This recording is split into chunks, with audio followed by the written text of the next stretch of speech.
Hello hi అండి, నమస్తే. నా పేరు వెంకట్. Welcome back. మా ఊరు సోది సుత్తి లేకుండా మంచి మాటలు కొన్ని, నిజాలు మరిన్ని. సో ఫస్ట్ ఆఫ్ ఆల్ మంచి మాటలకు వెళ్దామండి. గుర్తుంచుకోండి, గొప్ప గొప్ప ప్రయత్నాలన్నీ హేళనతోనే మొదలవుతాయి. ఒంటి మీద ఉన్న బంగారం కంటే కూడా మన పక్కనే ఉండే ఒక మంచి స్నేహితుడి వల్లే మన విలువ పెరుగుతుంది. పైకి కనిపించేంత అందంగా ఏ ఒక్కరి జీవితం ఉండదు. కొందరు నటిస్తారు, మరికొందరు నెట్టికొస్తారు. చెవులను మూసుకోవాలి, ఎదిగిన తర్వాత నోటిని మూసుకోవాలి. అర్థమైందనుకుంటా. శరీరానికి మరణం ఒకసారి మాత్రమే, కానీ మనసుకు మాత్రం తప్పు చేసిన ప్రతిసారి మరణమే. లోపాలు ఉంటే చెప్పాలి, కానీ లోకో చేసి మాట్లాడకూడదు. ఎందుకంటే ఈ ప్రపంచంలో లోపాలు లేని మనిషే ఉండడు. ఎదుట వ్యక్తిని చూసి అసూయ చెందటం వలన ఇంకా దిగజారడం తప్ప చేసేది ఏమీ ఉండదు. అణువంత అర్థం చేసుకునే మనసు లేకపోతే ఆకాశమంత ప్రేమ ఉన్నా వ్యర్థమే. వెనక్కి వెళ్ళి మన గతాన్ని మార్చుకోలేకపోవచ్చు, కానీ ముందుకు వెళ్ళి మన భవిష్యత్తుని తప్పకుండా మార్చుకోవచ్చు. కఠినమైన మనసు వెనుక సరళమైన హృదయం, కోపంగా అనే మాట వెనుక బాధ్యతతో కూడిన ప్రేమ ఉంటాయి, కానీ వాటిని ఎవరూ గమనించరు. అలవాట్లు అనేవి ఆయుధాలు లాంటివి. మంచివైతే జీవితాన్ని పైకి లేపుతాయి, అదే చెడ్డవైతే పైకి లేచిన జీవితాన్ని కూడా కిందికి పడేస్తాయి. ఎప్పుడు కూడా మన వైపు నుండే కాదు, అప్పుడప్పుడు ఎదుటి వాళ్ళ వైపు నుండి కూడా ఆలోచించాలి. అప్పుడే ప్రతి ప్రశ్నకు సరైన సమాధానం దొరుకుతుంది.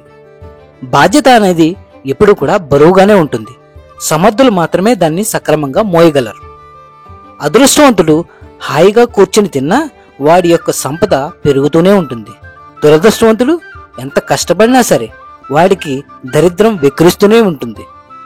మౌనమే కాదు, కొంతమంది మాటలు కూడా మనుషుల్ని చంపేస్తూ ఉంటాయి. జీవితంలో ఏదైనా సరే ఇష్టపడితే నచ్చుతుంది, అలాగే కష్టపడితే దక్కుతుంది, నిలబెట్టుకుంటే మిగులుతుంది. మనిషితో ఏర్పడే బంధాలు మనసు మారే వరకే ఉంటాయి, కానీ మనసుతో ఏర్పడే బంధాలు మట్టిలో కలిసే వరకు ఉంటాయి, కాదంటారా? జీవితంలో నీకు ఎంతమంది పరిచయం ఉన్నారన్నది ముఖ్యం కాదు, నీకు అవసరం వచ్చినప్పుడు నీ పక్కనే నీకు తోడుగా ఎందరున్నారనేది ముఖ్యం. మనది అని రాసిపెట్టి ఉంటే ఈ ప్రపంచంలో ఎక్కడున్నా సరే అది మనకే దక్కి తీరుతుంది. అది వస్తువైనా మనిషి అయినా ఏదైనా సరే. నమ్మకం అనేది ఇతరులపై కాదు, మనల్ని మనం నమ్ముకున్నప్పుడే జీవితంలో విజేతలవుతాం. ఎప్పుడైతే నీ కోసం ఏదో చేస్తారని ఎదుటివారిని నమ్ముతావో నీ ఎదుగుదల అక్కడే ఆగిపోతుంది.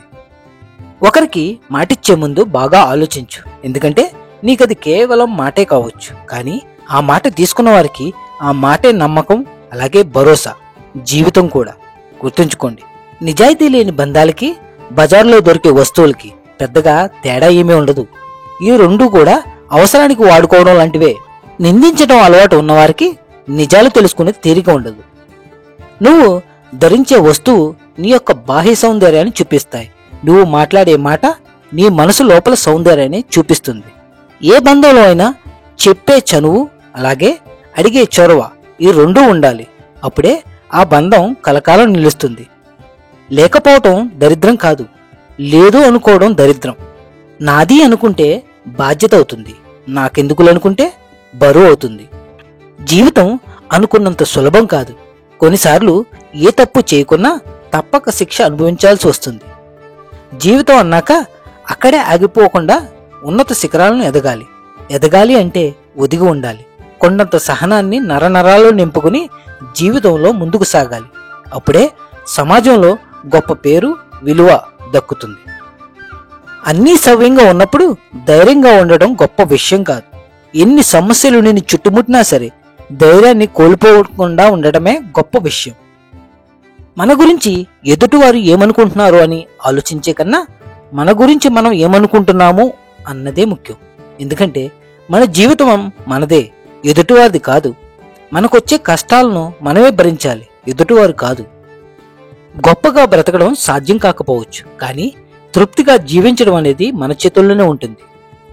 మనం అంటే నచ్చని వాళ్లకు కూడా నచ్చేలా చేసే గుణం ఒక్క ధనానికి మాత్రమే ఉంటుంది. మనం రాసే అక్షరాలు తప్పైతే వాటిని సరిదిద్దడం సులభమే, కానీ మనం నడిచే మార్గం తప్పైతే తిరిగి సరిదిద్దుకోవటం అంత సులభం కాదు. అణకువ అందరినీ దగ్గర చేస్తుంది, అహంకారం అందరినీ దూరం చేస్తుంది. జీవితం అనేది ఒక నదీ ప్రవాహం లాంటిది. ఎప్పుడు ఏ మలుపు తిరుగుతుందో ఊహించడం చాలా కష్టం. అది మంచి కావచ్చు, అలాగే చెడు కావచ్చు. కాబట్టి ప్రతి మలుపుని ఆనందించాలి. ఎందుకంటే ఒక్కసారి మనం ముందుకు వెళ్ళాక వెనుక తిరగడం అసాధ్యం కనుక. జీవితం అనేది గమ్యం కాదు, నిరంతరమైన ప్రయాణం. ఎక్కడ ఆగిపోతావో అక్కడే చనిపోయినట్టు. జ్ఞానం ఉన్నవారితో వాదించు, ఓడినా జ్ఞానం వస్తుంది. అజ్ఞానులతో వాదించుకు, నీకున్న విజ్ఞత కూడా కోల్పోతావు. జీవితం అంటే ఎంతమంది మనతో ఉన్నారనేది కాదు, ఎంతమంది విలువైన వాళ్ళు మన జీవితంలో ఉన్నారనేది ముఖ్యం. రంగురాళ్ళు విలువ ఉన్నా ఒక్క ఆణిముచ్చిందో కూడా సమానం కాదు. జీవితం మీద భరోసా ఒక్క మాటతో వస్తుంది. అలాగే జీవితంలో నిరుత్సాహం కూడా ఒక్క మాటతోనే పోతుంది. మన జీవితంలోకి వచ్చేవారికి మనమే గొప్ప కావ్యాలో ఉండాలి. మనం ఇతర హృదయాలకు వెళ్ళేటప్పుడు ఒక కానుకలా వెళ్ళాలి. అలా ఉండలేనప్పుడు దూరంగా ఉండాలి. లోపల స్థితి ముఖ్యమా లేదా బాహ్య స్థితి ముఖ్యమా అంటే లోపల స్థితికే ఓటు వేయాలి. ఎందుకంటే లోపల స్థితి బాగుంటే అన్నీ బాగున్నట్టే. నువ్వు ప్రతిరోజు కూడా నిన్నటికంటే మెరుగ్గా ఉండడానికి ప్రయత్నించు.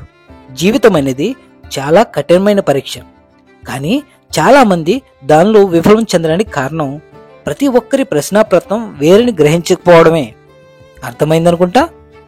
సంతోషం ఉన్న చోట బ్రతకాలి అనుకోవడం కన్నా నువ్వు ఉన్న చోట సంతోషాన్ని సృష్టించుకో. నీ జీవితం తృప్తిగా ఉంటుంది. జీవితంలో సంతోషం కావాలి అంటే ముందు నిన్ను నువ్వు ప్రేమించుకో. కానీ సంతోషమే జీవితం కావాలి అంటే నిన్ను ప్రేమించిన వారిని కూడా మనస్ఫూర్తిగా ప్రేమించు. నేనే గొప్ప అనే అహంకారం, అలాగే గర్వం మనిషిని ఎప్పటికీ ప్రశాంతంగా బ్రతకనివ్వవు. అవన్నీ వదిలేసి చూడు, ఎంత తృప్తిగా బ్రతుకుతావో. జీవితంలో కొన్ని జ్ఞాపకాలు ఎలా ఉంటాయంటే మర్చిపోయి బ్రతకలేము, గుర్తుకొస్తే తట్టుకోలేము, కాదంటారా? జీవితం అనేది చాలా చిన్నది. ఈ కోపాలని, గర్వాలని, అలాగే బాధలని గెలిపిస్తూ నీ సంతోషాన్ని ఓడించుకో. అర్థమైందనుకుంటా. అలాగే జాగ్రత్తగా ఉండండి. ఈ మధ్య నేను గమనించిన ఒక విషయం ఏంటంటే పిల్లల్ని కనటం, వాళ్ళని పెంచలేక ఎక్కడో ఒక చోట పెట్టి వీళ్ళు మాత్రం వాళ్ళకి నచ్చిన పనులు చేసుకోవటం. నేనేమంటానంటే కన్న పిల్లలను కన్నప్పటి నుంచి ఒక 10 సంవత్సరాల వరకైనా వాళ్ళకి తల్లి తండ్రి ప్రేమను పంచకపోతే కనటం దేనికి? ఏమిటో ఈ లోకం, ఆ దేవుడి గరుకు నిజం. అయినా ఎవరిష్టం వారిదిలేండి. ఓకే అండి, thank you so much. See you next week with more interesting topic though. Signing off, Venkat. Thank you.